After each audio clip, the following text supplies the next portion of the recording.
জয় গুরুদেব, জয় জগৎ বন্ধু সুন্দর। আজ আমি শ্রীকৃষ্ণের জন্মাষ্টমী সম্বন্ধে কিছু বলবো। যেমন মতামত রয়েছে, কেউ বলছেন সোমবার, কেউ বলছেন মঙ্গলবার, কিন্তু আমি বেণীমাধবশীলের পঞ্জিকা দেখে বলছি যে সোমবারই হচ্ছে যথার্থ সময় তার ব্রত উদযাপন করা বা ব্রত পালন করা। এই সময় উপোস থাকতে হয়, যারা করবেন উপোস থাকতে হয়। সোমবার দিনই করবেন। রাত্রির 12টার সময় তার জন্ম হয়েছিল। যদি সেই দিন রাতটা সোমবারটা পার হয়ে গেল, মঙ্গলবার রাত্রিরে কিন্তু তার জন্ম হয়নি, এটা মনে রাখবেন। দিন অবধি থাকছে, কিন্তু রাত্রিরে আর পাওয়া যাচ্ছে না সেই নক্ষত্রকে বা রাশিকে। তাই সোমবারটা পালনটাই হচ্ছে যথার্থ সময়। তার জন্ম সম্বন্ধে আমি কিছুটা বলছি, তিনি যতটুকুনি জানিয়েছেন। আর আপনাদের অশেষ ভালোবাসা, আপনাদের আশীর্বাদ এবং ভগবান সাথে রয়েছেন এবং গুরু কৃপা, তাই আমি বলতে পারছি। আমার নিজস্ব বলার কোনো ক্ষমতা নেই। বৃষ রাশির রোহিণী নক্ষত্রে ভাদ্র মাসের কৃষ্ণপক্ষের, মনে রাখবেন, বৃষ রাশির রোহিণী নক্ষত্রে ভাদ্র মাসের কৃষ্ণপক্ষে অষ্টমী তিথিতে ভগবান শ্রীকৃষ্ণের রাত 12টার সময় জন্ম হয়েছিল। অর্থাৎ কৃষ্ণের জন্ম নক্ষত্র হল রোহিণী এবং রাশি হল বৃষ রাশি।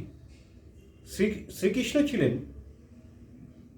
গোপালক, তাই এই দিন গরু ও বাছুরের মূর্তি এনে সামনে রাখুন, এতে দুঃখ দুর্দশা কেটে যাবে। তার সাথে রাখুন ময়ূরের পালক। যারা করবেন তারা উপোস থাকুন, ঘর বাড়ি পরিষ্কার রাখুন এবং ফুল দিয়ে ঘর সাজান। কারণ যারা গোপাল পুজো করছেন মায়েরা, তারা ওইটা কিন্তু আপনার সন্তান, তাই খুব মজা। একটা সন্তানের জন্মদিন পালন করছেন, তো ঘরটাকে মনের মতো করে সাজান, চারিদিকে ফুল দিয়ে সাজান, গেটে ফুল দিয়ে সাজান, তার দোলনাটাকে সুন্দর করে সাজান মনের মতো করে। তার সঙ্গে কিছু খেলনা রাখুন। তার প্রিয় হলো মিছরি এবং মাখন, এটা অতি অবশ্যই দেবেন। তালের বড়া, তালের যাবতীয় জিনিস তাকে দিন, খুশি হবে সে। আর জলশঙ্খ আছে, সেই জলশঙ্খের মধ্যে আজকে একটু দুধ রেখে দিন, তাতে কি হবে, ঘরে সুখ আসবে। আর যতটুকুনি সামর্থ্য আপনার, মন্দিরে কিছু শস্য এবং ফল দান করুন। এদিন দুটো রাখি কিনবেন, কৃষ্ণ এবং বলরাম দুই ভাইকেই পরাবেন। প্রদীপ জেলে রাখুন সারা রাত। কি কি সেই প্রদীপ? মাটির প্রদীপ, তামার প্রদীপ বা পিতলের প্রদীপ ব্যবহার করে জ্বালান।